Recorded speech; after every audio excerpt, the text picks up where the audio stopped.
Step into Value Zone. Value zone hypermart బటాన్ చెరు. వైఎస్ రాజశేఖర రెడ్డి బొమ్మ ఎవరిది? వైఎస్ షర్మిలదా లేకపోతే జగన్మోహన్ రెడ్డిదా? ఇప్పుడు ఆంధ్రప్రదేశ్లో ఇదే చర్చ జరుగుతోంది. ఎప్పుడైతే వైఎస్ జగన్మోహన్ రెడ్డి కాంగ్రెస్ పార్టీ నుంచి బయటకు వచ్చారో వచ్చిన క్షణం నుంచి ఆయన ఒకటే నినాదం చేశారు, రాజన్న రాజ్యం వస్తోంది, రాజన్న బిడ్డగా నేను మీ ముందుకు వస్తున్నాను, రాజన్న ఆశయాలను నెరవేరుస్తాను అని చెప్పేసి. ఇవాళ వైఎస్ షర్మిల ఎవరైతే జగన్ సోదరి ఉన్నారో షర్మిల ఇవాళ కాంగ్రెస్ పార్టీలో చేరారు. కాంగ్రెస్ పార్టీలో చేరిన సందర్భంగా ఆమె కొన్ని కీలకమైన వ్యాఖ్యలు చేశారు. ఆ వ్యాఖ్యలు ఏంటో కాదు, తను రాజశేఖర రెడ్డికి వారసురాలినని, రాజకీయ వారసురాలినని, ఆయన అడుగుజాడల్లోనే వెళ్తున్నానని, ఆయన అడుగుల్లో అడుగులు వేస్తూ కాంగ్రెస్ పార్టీలో పనిచేస్తానని ఆమె మాటిచ్చారు. దీంతో ఆంధ్రప్రదేశ్లో ఇప్పుడు వైఎస్ రాజశేఖర రెడ్డి బొమ్మ ఎవరిది అనే క్వశ్చన్ తెరపైకి వచ్చింది. ఇక్కడ ఇంకొక విషయాన్ని తీసుకోవచ్చు. గతంలో షర్మిల తెలంగాణలో వైఎస్ఆర్టీపీ నడిపించినప్పుడు కూడా రాజన్న రాజ్యం అనే నినాదాన్ని తీసుకొచ్చారు. కాకపోతే రెండు ప్రాంతాలు వేరు. అప్పుడు ఆంధ్రప్రదేశ్, ఇటు తెలంగాణ. కొంతవరకు చాలా చర్చ జరిగింది. ఆంధ్రప్రదేశ్లో వైఎస్ఆర్ కాంగ్రెస్ పార్టీని వైఎస్ జగన్మోహన్ రెడ్డి చూసుకుంటే, తెలంగాణ కోడలుగా ఉన్న షర్మిల తెలంగాణలో వైఎస్ఆర్టీపీని చూసుకుంటారు. మొత్తానికి ఇద్దరి లక్ష్యం ఒకటే. ఇద్దరి లక్ష్యం రాజశేఖర రెడ్డికి సంబంధించిన ఆశయాలను నెరవేర్చడం, రాజశేఖర రెడ్డి అభిమానుల్ని ఒకటిగా చూసుకోవటం, రాజశేఖర రెడ్డి ఓటు బ్యాంకుని కాపాడుకోవడం, రాజశేఖర రెడ్డి తీసుకొచ్చిన సంక్షేమ పథకాల్ని మళ్ళీ తాము తెస్తామని చెప్పేసి, రాజన్న పాలన తీసుకొస్తామని చెప్పేసి వాళ్ళు మళ్ళీ రాజ్యాధికారం కోసం ఫైట్ చేయటం, ఇదే అనుకున్నారు. కానీ ఇప్పుడు సీన్ మారిపోయింది. ఎప్పుడైతే తెలంగాణ ఎలక్షన్స్లో షర్మిల కాంగ్రెస్ పార్టీకి మద్దతు ఇచ్చారో, ఎప్పుడైతే తాను ఎలక్షన్స్ నుంచి వెనక్కి తగ్గారో, ఆ తర్వాత షర్మిల ఏకంగా ఇవాళ తన పార్టీని తీసుకెళ్లి కాంగ్రెస్ పార్టీలో కలపడంతో కథంతా మారిపోయింది. ఇప్పుడు జరుగుతున్న కథ ఏంటి అంటే, ఆంధ్రప్రదేశ్లో షర్మిల రాజకీయంగా కీలకంగా వ్యవహరించే అవకాశం కనిపిస్తోందని చెప్తున్నారు. అంతేకాదు షర్మిలకి ఏపీ పీసీసీ అధ్యక్ష పదవి కూడా ఇచ్చే అవకాశం ఉందని చెప్తున్నారు. ఎందుకంటే షర్మిల తెలంగాణ కోడలైనప్పటికీ కూడా ఆమె రాయలసీమకు చెందిన వ్యక్తి, వైఎస్ రాజశేఖర రెడ్డి కూతురు. ఆంధ్రప్రదేశ్ రాజకీయాలపైన ఆమెకు బలంగా పట్టుంది. ఏదైతే షర్మిల ఆంధ్రప్రదేశ్లో అడుగు పెడితే, షర్మిల ఆంధ్రప్రదేశ్ కాంగ్రెస్ పీసీసీ అధ్యక్షురాలుగా పనిచేస్తే ఖచ్చితంగా తను వైఎస్ బొమ్మని వాడే అవకాశం ఉంది. ఇవాళ ఏదైతే షర్మిల మాట్లాడారో, షర్మిల మాట్లాడిన మరుక్షణమే కాంగ్రెస్ పార్టీ చాలా మాణిక్ ఠాగూర్, ఎవరైతే ఆంధ్రప్రదేశ్ వ్యవహారాల ఇన్ఛార్జ్ ఉన్నారో మాణిక్ ఠాగూర్, ఆయన చాలా స్పష్టంగా చెప్పారు, ఆంధ్రప్రదేశ్ ఎన్నికల్లో తాము వైఎస్ ఫోటోను వాడుకుంటామని, ఇప్పటికీ వైఎస్ తమ కుటుంబ సభ్యుడే అని చాలా స్పష్టంగా చెప్పారు. దీంతో వైఎస్ బొమ్మతో ఈసారి ఎలక్షన్స్లో ఆంధ్రప్రదేశ్లో రెండు పార్టీలు ఎన్నికల్లోకి రాబోతున్నాయి. ఒకటి కాంగ్రెస్ పార్టీ అయితే రెండోది వైఎస్ఆర్సీపీ. ఎందుకంటే కాంగ్రెస్ పార్టీలో షర్మిల ఉన్నారు, వైఎస్ కూతురు. అంతేకాదు వైఎస్ రాజశేఖర రెడ్డి కాంగ్రెస్ పార్టీకి ముఖ్యమంత్రిగా 2 సార్లు ఎన్నికయ్యారు. ఒకసారి విజయవంతమైన పాలన అందించారు, రెండోసారి మళ్ళీ ఎన్నికయ్యారు. ఆ తర్వాత అదే వైఎస్ రాజశేఖర రెడ్డి ఫోటో పెట్టుకొని వైఎస్ఆర్ కాంగ్రెస్ పార్టీ ఏర్పడింది. ఆ వైఎస్ఆర్ కాంగ్రెస్ పార్టీకి అధినేతగా వైఎస్ జగన్మోహన్ రెడ్డి ఆంధ్రప్రదేశ్లో 2 సార్లు ఎన్నికల్లోకి పోయారు, రెండోసారి ఘనమైన విజయం సాధించారు. దాదాపు 151 సీట్లతో భారీ మెజార్టీని సాధించారు. ఈ నేపథ్యంలో వైఎస్ ఫోటోని ఇప్పుడు ఎవరు వాడుకుంటారు, ఈ నేపథ్యంలో వైఎస్ ఎవరు సొంతం అనే చర్చ ఇక్కడ చాలా బలంగా మొదలైంది. టీడీపీ చాలా స్పష్టంగా ఉంది.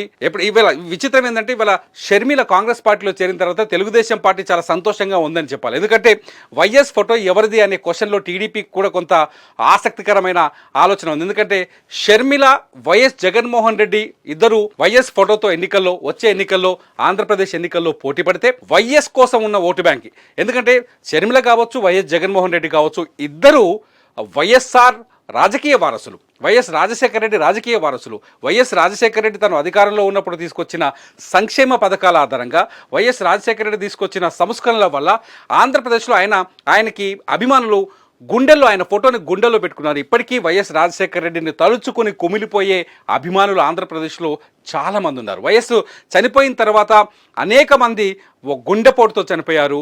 వైఎస్ చనిపోయిన మరణాన్ని జీర్ణించుకోలేకపోయారు. అటువంటి వారందరినీ వైఎస్ జగన్మోహన్ రెడ్డి ఓదార్పు యాత్రలో వాళ్ళందరినీ కలిసి వచ్చారు. జగన్మోహన్ రెడ్డే కాదు, జగన్మోహన్ రెడ్డి ఎప్పుడైతే జైలుకి వెళ్ళారో, సిబిఐ కేసుల తర్వాత ఎప్పుడైతే జైలుకి వెళ్ళారో, ఆ సందర్భంలో ఆ ఓదార్పు యాత్ర బాధ్యతని వైఎస్ షర్మిల తన భుజాన వేసుకున్నారు.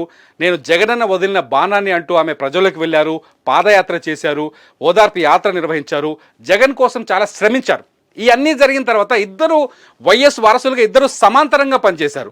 ఈ సందర్భంలో ఫోటో పైన వైఎస్ రాజకీయ వారసత్వం పైన ఇద్దరికి ఇప్పుడు సమాంతరమైన హక్కులు ఉన్నాయనే చెప్పాలి. ఈ నేపథ్యంలో వైఎస్ ఫోటో ఎవరికి కలిసి వస్తుంది? ఈ సందర్భం వచ్చినప్పుడు ఇంకొక విషయం చాలా స్పష్టంగా జరుగుతుంది. ఏంటి అంటే YS Rajasekhara Reddy vote bank పరిస్థితి ఏంటి? YS Rajasekhara Reddy vote bank ఎటువైపు వెళ్ళబోతుంది? ఎందుకంటే షర్మిలకు ఓటేయాలనా, చెల్లెకి ఓటేయాలనా, అన్న వైఎస్ఆర్ కాంగ్రెస్ పార్టీ అధినేత జగన్మోహన్ రెడ్డికి ఓటేయాలనా? ఇక్కడ జగన్మోహన్ రెడ్డి ఆల్రెడీ ప్రభుత్వాన్ని ఏర్పాటు చేశారు, అనేక సంక్షేమ పథకాలను తీసుకొచ్చారు, వైఎస్ పేరుతో ప్రజలోకి చాలా బలంగా వెళ్ళారు. షర్మిల అదే వైఎస్ ఫోటోతో ఇవాళ ఎన్నికల్లోకి వచ్చే అవకాశాలు కనిపిస్తున్నాయి. కాంగ్రెస్ పార్టీ ఆల్రెడీ చాలా స్పష్టంగా చెప్తోంది, ఆంధ్రప్రదేశ్లో మేము వైఎస్ఆర్ ఫోటోని వాడబోతున్నాం, వైఎస్ఆర్ ఫోటోని మేము సొంతం చేసుకోబోతున్నాం, వైఎస్ఆర్ మా కాంగ్రెస్ మనిషి, మా కాంగ్రెస్ కుటుంబ సభ్యులు అని చెప్తున్నారు. ఈ నేపథ్యంలో వైఎస్ఆర్ అభిమానుల పరిస్థితి ఏంటనేది ఇక్కడ కొంత ఆసక్తికరంగా మారింది. వైఎస్ఆర్ అభిమానులు సందిగ్ధంలో ఉన్నారని కూడా చెప్పొచ్చు. ఎందుకంటే ఈ మధ్య మంగళగిరికి చెందిన ఎమ్మెల్యే ఆళ్ల రామకృష్ణారెడ్డి తాను ఎప్పటికీ వైఎస్ఆర్ కుటుంబానికి అనుచరుణ్ణని, వైఎస్ఆర్ కుటుంబానికి దాసోహమై ఉంటానని చెప్పుకొచ్చారు. కానీ వైఎస్ జగన్మోహన్ రెడ్డిని వ్యతిరేకించి ఏ పార్టీలో అయితే తను ఎమ్మెల్యేగా విజయం సాధించారో ఆ పార్టీ నుంచి బయటకు వచ్చారు. ఇలాంటి నాయకులు కూడా ఇంకా అనేక మంది ఆంధ్రప్రదేశ్లో ఉన్నారనే చర్చ బలంగా మొదలైంది. షర్మిల ఆంధ్రప్రదేశ్ రాజకీయాల్లోకి అడుగుపెట్టిన మరుక్షణమే వైఎస్ఆర్కి సంబంధించిన అభిమానులు అనేక మంది షర్మిల వెంట నడిచే అవకాశం ఉందని చెబుతున్నారు. ఇదంతా చూడబోతుంటే వైఎస్ఆర్కు సంబంధించిన ఓటు బ్యాంకు పూర్తిగా గందరగోళంలో ఉండే అవకాశాలు చాలా స్పష్టంగా కనిపిస్తున్నాయి. ఇటు జగన్మోహన్ రెడ్డికి నష్టమని టీడీపీ భావిస్తోంది. ఒకవేళ షర్మిల వస్తే వైఎస్ఆర్ ఓటు బ్యాంకు చిరిగిపోతే, ముక్కలైతే అది ఖచ్చితంగా తమకు కలిసి వస్తుందని టీడీపీ సంబరాలు చేసుకునే పరిస్థితిలో ఉంది. ఇవాళ ఇవన్నీ చూస్తుంటే వైఎస్ ఫోటో చుట్టే మొత్తం రాజకీయం జరిగే అవకాశం కనిపిస్తుంది. వైఎస్ ఫోటో ఎవరు సొంతం చేసుకోబోతున్నారు? జగన్మోహన్ రెడ్డి సొంతం చేసుకోబోతున్నారా, లేకపోతే షర్మిల సొంతం చేసుకోబోతున్నారా? వైఎస్ ఫోటో ఎవరికి ఎక్కువ ఓట్లను తెచ్చిపెట్టే అవకాశం ఉందన్నది ఇప్పుడు ఆంధ్రప్రదేశ్లో ఆసక్తికరంగా మారింది. వైఎస్ఆర్ అభిమానులు మాత్రం పూర్తి సందిగ్ధంలో ఉన్నారని చెప్పాలి. ఎందుకంటే వైఎస్ఆర్ కాంగ్రెస్ పార్టీ చాలా స్పష్టంగా కొన్ని విషయాలు ప్రకటించింది. వైఎస్ఆర్ కాంగ్రెస్ పార్టీ చాలా స్పష్టంగా చెప్పింది, ఎవరైతే జగన్మోహన్ రెడ్డికి వ్యతిరేకంగా రాజకీయాల్లో ఉంటారో, జగన్మోహన్ రెడ్డి వ్యతిరేకించే రాజకీయ పార్టీల్లో ఉంటారో వాళ్ళు షర్మిల అయినప్పటికీ జగన్మోహన్ రెడ్డి ఆమెను రాజకీయ శత్రువుగానే చూస్తారని, వైఎస్ఆర్ కాంగ్రెస్ పార్టీ వాళ్ళని రాజకీయ శత్రువుగానే చూస్తారని చెప్పేసి వైఎస్ఆర్సీపీ చాలా స్పష్టంగా ప్రకటించింది. ఈ నేపథ్యంలో వైఎస్ఆర్ బొమ్మ చుట్టూ మాత్రం యుద్ధం జరిగే అవకాశం కనిపిస్తోంది. వైఎస్ఆర్ బ్రాండ్ కోసం ఆంధ్రప్రదేశ్లో ఫైట్ జరిగే ఛాన్సెస్ చాలా స్పష్టంగా ఉన్నాయి. చూద్దాం, షర్మిల గెలుస్తారా ఈ పోరులో, జగన్మోహన్ రెడ్డి గెలుస్తారా?